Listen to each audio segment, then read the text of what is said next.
One hole. Ooh!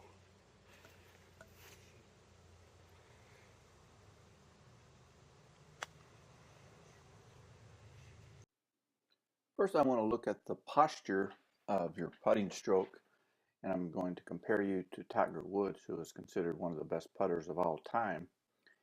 And just going to point out a couple of things that all good putters try to achieve when they set up.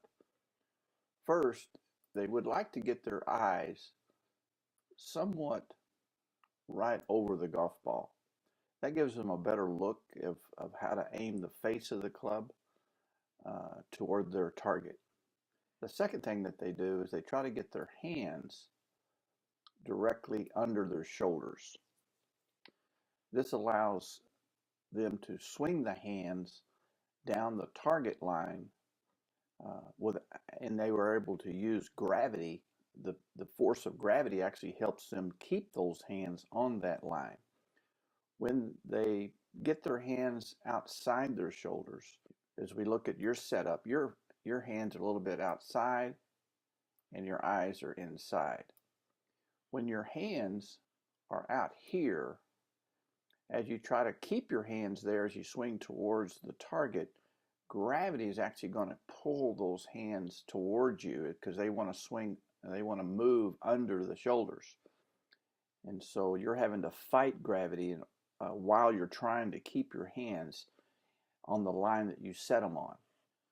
So that's the goal of your setup. Now here's how you achieve that goal. What Tiger has done is he's tilted more.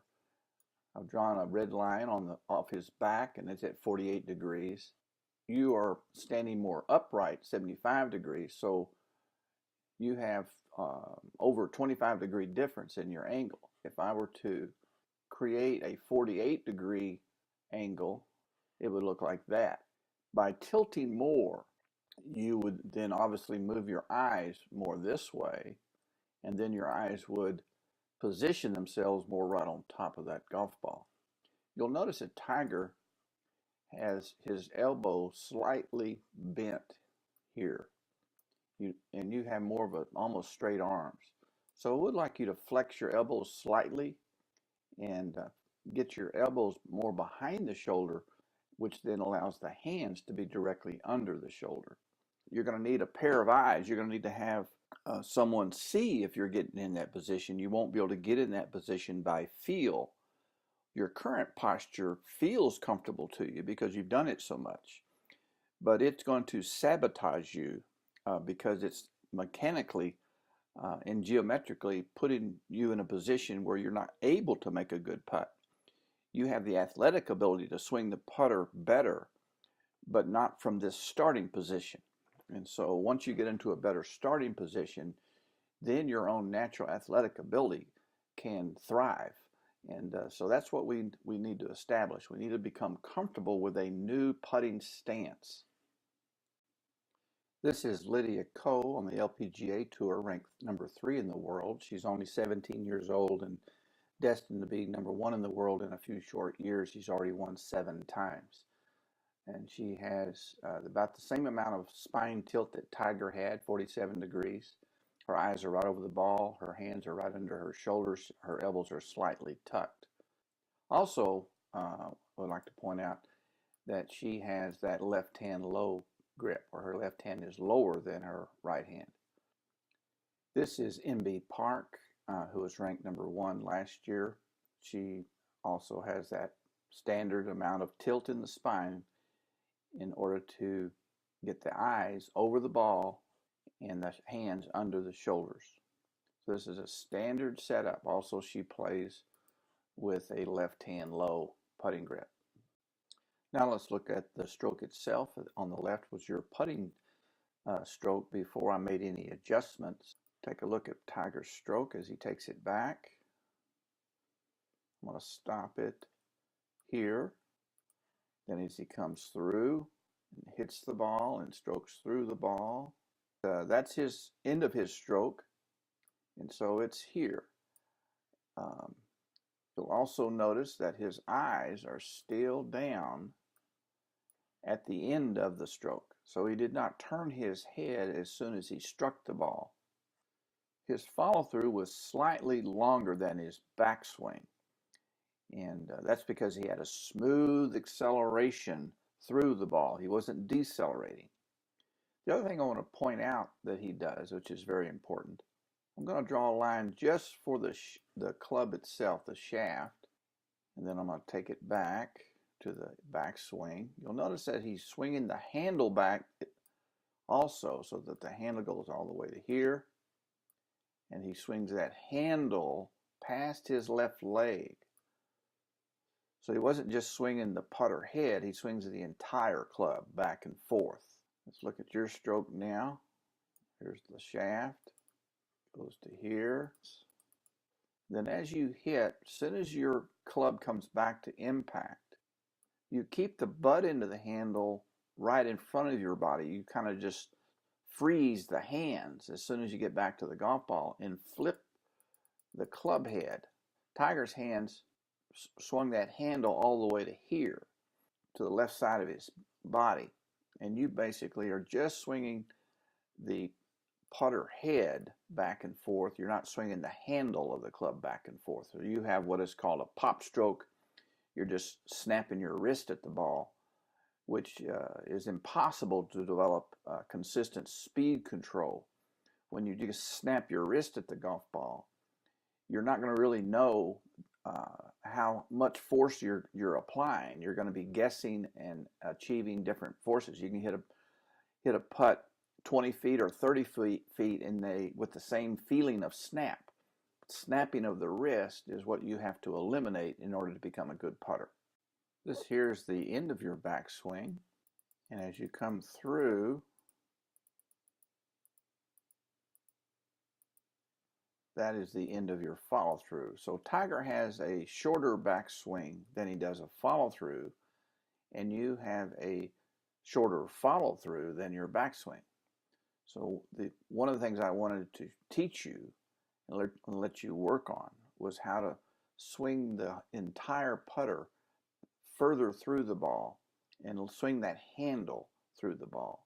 Also want to point out, as soon as you hit the ball right at impact, your eyes are down. But you'll notice as soon as the ball starts rolling away, you start immediately turning the head to watch the ball. And you're not holding your eyes down to the ground. I wanted to focus on just a couple of things. This overall first lesson is a general presentation of fundamentals of the putting, chipping, and full swing. So in this putting session, I wanted to just identify one or two things to work on. You're not going to work on everything in that first session, but I wanted to begin the development of a better stroke by focusing on making your wrist not hinge and flip.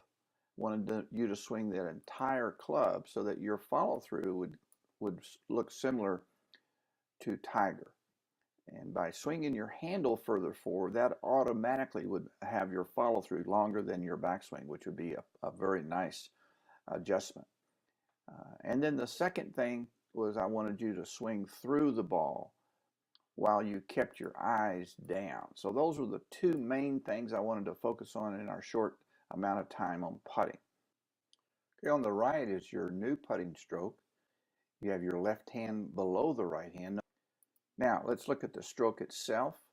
Here you'll notice that, and we've already shown, that as soon as you hit the ball, you do two things. You'll turn your head immediately, but more damaging is the fact that you just absolutely stop your hand. Your left hand just stop moving.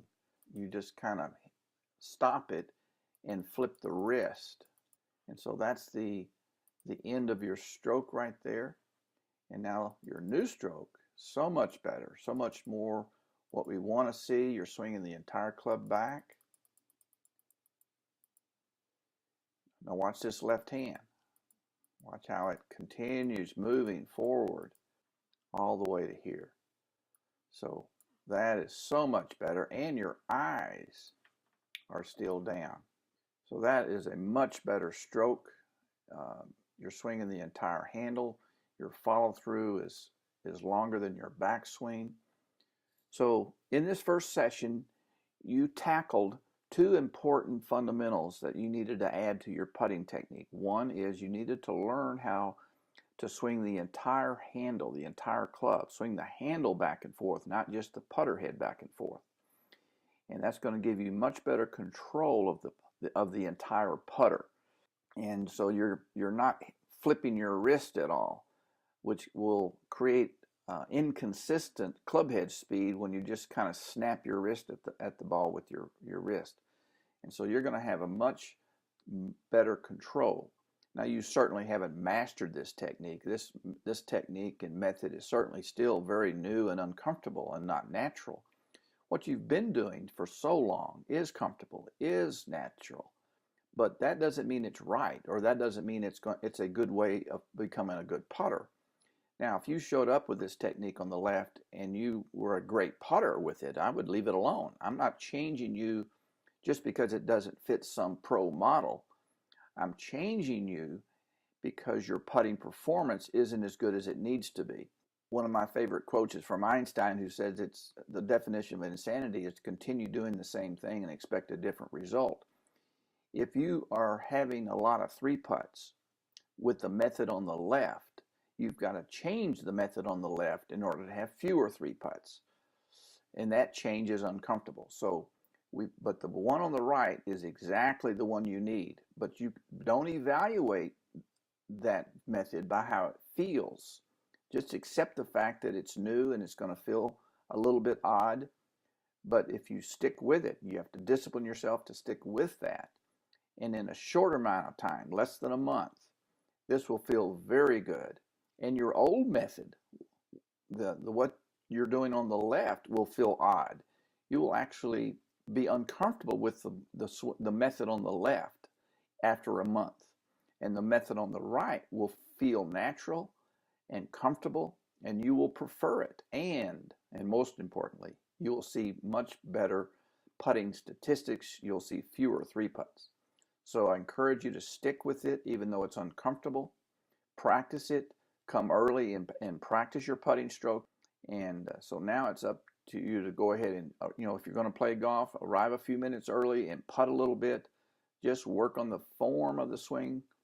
Give it a full month before you make a final determination of whether or not this is the way you want to putt from now on. You can't make a determination of whether or not this is a better way for you to putt after just one day or even after only a few days.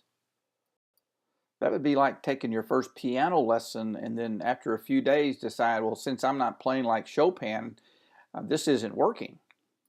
Golf is the hardest sport there is, and it's very difficult to learn all the important fundamentals by yourself.